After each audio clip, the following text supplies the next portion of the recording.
আজি শিৱসাগৰ বিধানসভা সমষ্টি আৰু শিৱসাগৰ জিলা এজন প্ৰতিনিধি হিচাপে বিধায়ক হিচাপে মই অসম চৰকাৰলৈ বিশেষভাৱে অসমৰ সন্মানীয় মুখ্যমন্ত্ৰী হিমন্ত বিশ্ব শৰ্মা ডাঙৰীয়ালৈ এটা আহ্বান জনাবৰ কাৰণে আজিৰ এই সংবাদমেল আয়োজন কৰিছোঁ। আপোনালোক সকলোৱে জানে যে অসম কেবিনেট অসমৰ বেলেগ বেলেগ জিলাত চৰকাৰে আয়োজন কৰে, কিন্তু আশ্চৰ্যজনকভাৱে এতিয়ালৈকে শিৱসাগৰ জিলাত এখনো কেবিনেট অনুষ্ঠিত কৰা নাই।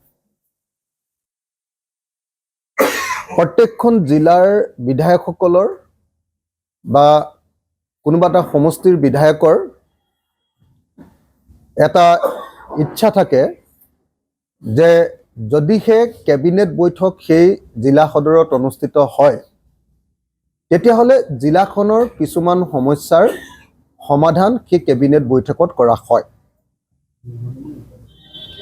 আমি দেখিছোঁ যে আমাৰ কাষৰ ডিব্ৰুগড় জিলাত কেবিনেট হৈ গৈছে, আমি দেখিছোঁ যে আমাৰ কাষৰ যোৰহাট জিলাত কেবিনেট হৈ গৈছে, আমি দেখিছোঁ লখিমপুৰ জিলাত হৈছে, ধেমাজিত হৈছে, প্ৰত্যেকখন জিলাতেই তেজপুৰত হৈছে, শোণিতপুৰ জিলাত আমাৰ প্ৰত্যেকখন জিলাতে কেবিনেট বৈঠক অনুষ্ঠিত হোৱা দেখিছোঁ, কিন্তু এতিয়ালৈকে শিৱসাগৰত কেবিনেট বৈঠক অনুষ্ঠিত কৰা নাই। এইটো আশ্চৰ্যজনক ঘটনা যে অসমীয়া জাতিৰ ঐতিহ্য ক্ষেত্ৰ, অসমীয়া জাতিৰ গৌৰৱৰ স্থলী, আহোম ৰাজত্বৰ ৰাজধানী শিৱসাগৰত এতিয়ালৈকে অসম চৰকাৰৰ কেবিনেট বৈঠক অনুষ্ঠিত কৰা হোৱা নাই। আজিৰ এই সংবাদমেলৰ জৰিয়তে অসমৰ মুখ্যমন্ত্ৰী ডাঙৰীয়াক শিৱসাগৰত সোনকালে কেবিনেট বৈঠক অনুষ্ঠিত কৰিবৰ কাৰণে আহ্বান জনাই মই আজি এই সংবাদমেল আয়োজন কৰিছোঁ। যে শিৱসাগৰ অসমীয়া জাতিৰ ঐতিহ্যৰ প্ৰাণকেন্দ্ৰ। আপোনালোকে সকলোৱে জানে যে ৬০০ বছৰীয়া আহোম ৰাজত্বৰ আটাইতকৈ গুৰুত্বপূৰ্ণ ৰাজধানী ক্ষেত্ৰখন হ'ল শিৱসাগৰ। আপোনালোক সকলোৱে জানে যে শিৱসাগৰ কেৱল অসমৰ নহয়, গোটেই ভাৰতৰ আৰু এছিয়াৰ আৰু পৃথিৱীৰ এটা প্ৰকৃত অৰ্থত এটা হেৰিটেজ প্লেচ। কিন্তু এই হেৰিটেজ প্লেচত এতিয়ালৈকে অসমৰ কেবিনেট বৈঠক অনুষ্ঠিত কৰা হোৱা নাই, কিন্তু অসমৰ আন সকলো জিলাতে এই কেবিনেট বৈঠক অনুষ্ঠিত কৰা হৈছে। আমাৰ এনেকুৱা ভাৱ হৈছে যে কিবা নিৰ্দিষ্ট কাৰণত শিৱসাগৰত এই বৈঠক অনুষ্ঠিত কৰা নাই। সেইকাৰণে শিৱসাগৰৰ বিধায়ক হিচাপে মই আজি মুকলিভাৱে মুখ্যমন্ত্ৰী ডাঙৰীয়াক আহ্বান জনাবলৈ এই সংবাদমেল আয়োজন কৰিছোঁ যে মুখ্যমন্ত্ৰী ডাঙৰীয়া, অচিৰে আমাৰ শিৱসাগৰত কেবিনেট বৈঠক অনুষ্ঠিত কৰিব লাগে। আমি কিয় শিৱসাগৰত কেবিনেট বৈঠক অনুষ্ঠিত কৰিবলৈ কৈছোঁ? কাৰণ আমি দেখিছোঁ যে কেবিনেট বৈঠক যেতিয়া কোনোবা এখন জিলাত অনুষ্ঠিত কৰে তেতিয়াহ'লে সেই জিলাখনৰ মূল সমস্যাবিলাক সমাধান কৰিবৰ কাৰণে ব্যৱস্থা কৰা হয়। সেই জিলাখনৰ কাৰণে বিকাশৰ দিন বা উন্নয়নৰ দিন বুলি ঘোষণা কৰি কেইবাটাও প্ৰজেক্ট ঘোষণা কৰা হয় বা আধাৰশিলা স্থাপন বা উদ্বোধনী অনুষ্ঠান কৰা হয়। এতিয়া আমাৰ শিৱসাগৰত এইটো এতিয়ালৈকে কৰা নাই। সেইকাৰণে অসমৰ মুখ্যমন্ত্ৰী ডাঙৰীয়াক শিৱসাগৰত কেবিনেট বৈঠক অনুষ্ঠিত কৰিবলৈ আমি আহ্বান জনাইছোঁ। আপোনালোকে সকলোৱে জানে যে মই বিধায়ক হোৱাৰ পাছত চৰকাৰৰ লগত লাগি ভাগি শিৱসাগৰৰ কাৰণে যথেষ্টখিনি স্কিম আনিবলৈ সক্ষম হৈছোঁ।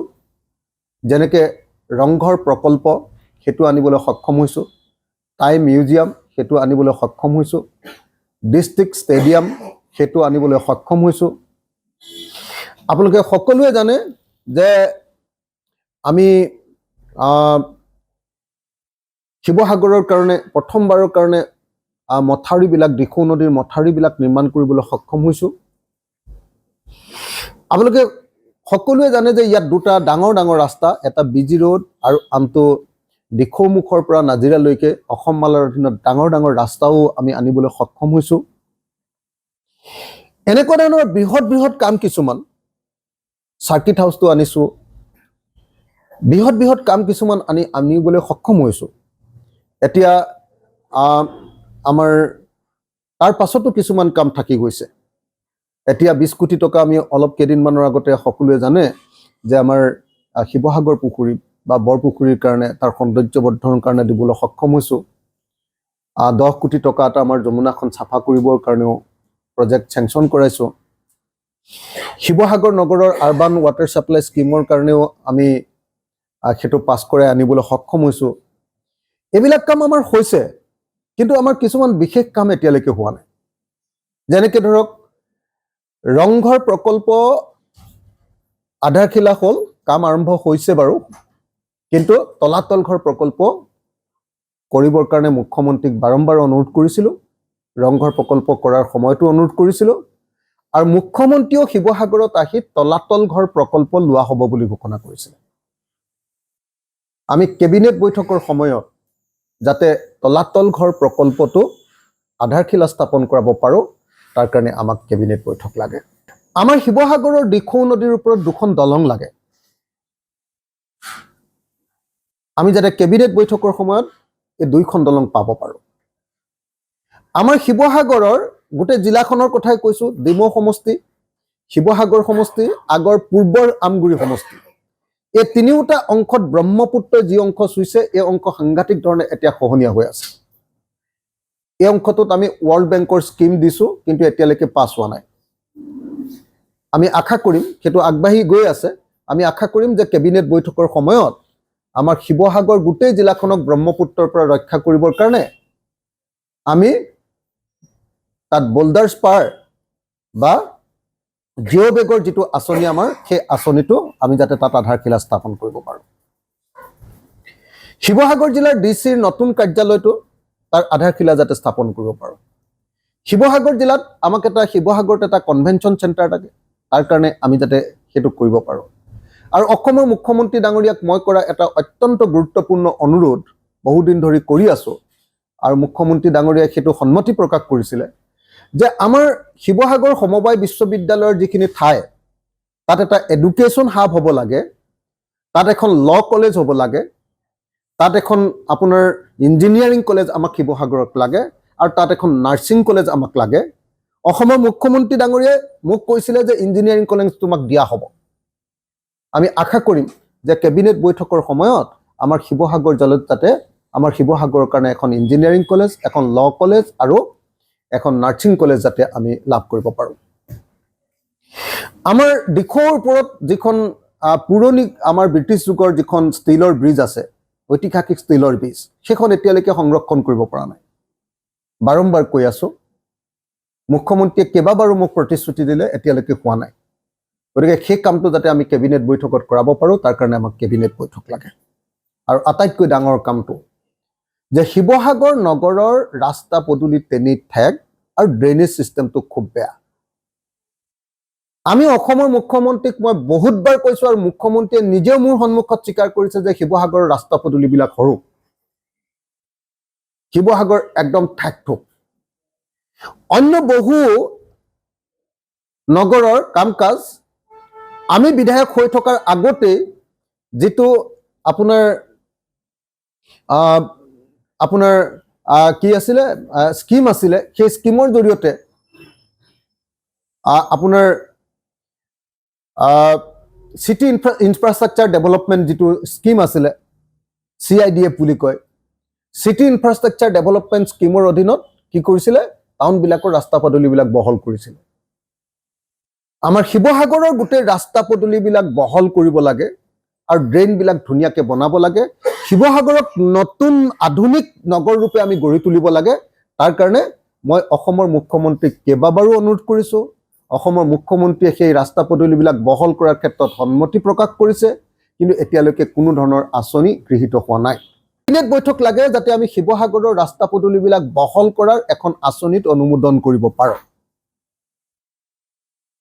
মই সেইকাৰণে আৰু এটা কাম এতিয়া আমাৰ গোটেই শিৱসাগৰ বিধানসভা নতুন বিধানসভা সমষ্টিটোত এটা মাত্ৰ ব্লক দিব খুজিছে আৰু খেলুৱা ব্লকটো নাইকিয়া কৰি দিব খুজিছে আমি হাঁচৰত এটা নতুন ব্লক বিচাৰিছো ডেভেলপমেণ্ট ব্লক উন্নয়ন খণ্ড আমি বিচাৰিছো সেইটো যাতে আধাৰশিলা স্থাপন মুখ্যমন্ত্ৰী ডাঙৰীয়াই কৰি যাব পাৰে এইকেইটা কামৰ কাৰণে আমি কেবিনেট বৈঠক বিচাৰিছো মই আকৌ এবাৰ কৈছো আমাক শিৱসাগৰ জিলাত এখন কেবিনেট বৈঠক লাগে অসমৰ মুখ্যমন্ত্ৰী ডাঙৰীয়া আপুনি অতি সোনকালে শিৱসাগৰত এখন কেবিনেট বৈঠক দিয়ক আৰু সেই কেবিনেট বৈঠকৰ সময়তে শিৱসাগৰৰ বিকাশৰ দিন উন্নয়নৰ দিন ৰূপে ঘোষণা কৰি তাত আমাক কেইটামান প্ৰজেক্ট আপুনি আৰম্ভ কৰি দিব লাগে এটা হ'ল শিৱসাগৰ নগৰখনৰ ৰাস্তা পদূলি আৰু ড্ৰেইনবিলাক বহল আহল কৰি নতুনকৈ আধুনিক শিৱসাগৰৰ আধাৰশিলাটো স্থাপন কৰি দিব লাগে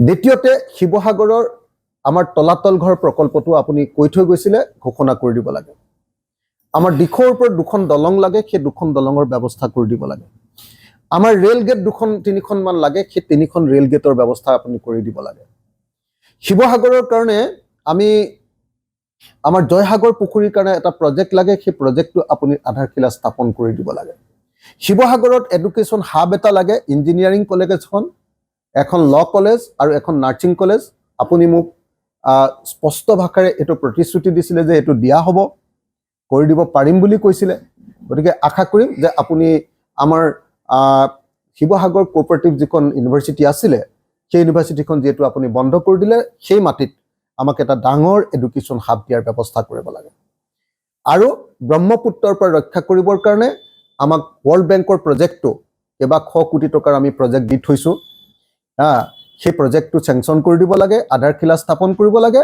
আৰু আমাৰ দৰিকা নদীৰ সমস্যাটো সমাধান কৰিবৰ কাৰণে আমি IITৰ পৰা যিটো গৱেষণা কৰাইছিলোঁ সেই গৱেষণাৰ ফল কাইলৈ পৰহিলৈ আহিব তাৰ ভিত্তিত দৰিকা নদীখনৰ বানপানীৰ পৰা শিৱসাগৰবাসীক বচাবৰ কাৰণে এটা প্ৰজেক্ট লৈ দিব লাগে সেইকাৰণে মই অসমৰ মুখ্যমন্ত্ৰী ডাঙৰীয়াক বিনম্ৰভাৱে অনুৰোধ জনাইছোঁ শিৱসাগৰত অতি সোনকালে এখন কেবিনেট বৈঠক অনুষ্ঠিত কৰক আৰু এই কেবিনেট বৈঠক অনুষ্ঠিত কৰি শিৱসাগৰক আধুনিক শিৱসাগৰৰ যিটো আধাৰশিলা সেই আধাৰশিলাটো স্থাপন কৰি ইয়াৰ মূল কামবিলাক কৰি দিয়াৰ ব্যৱস্থা গ্ৰহণ কৰক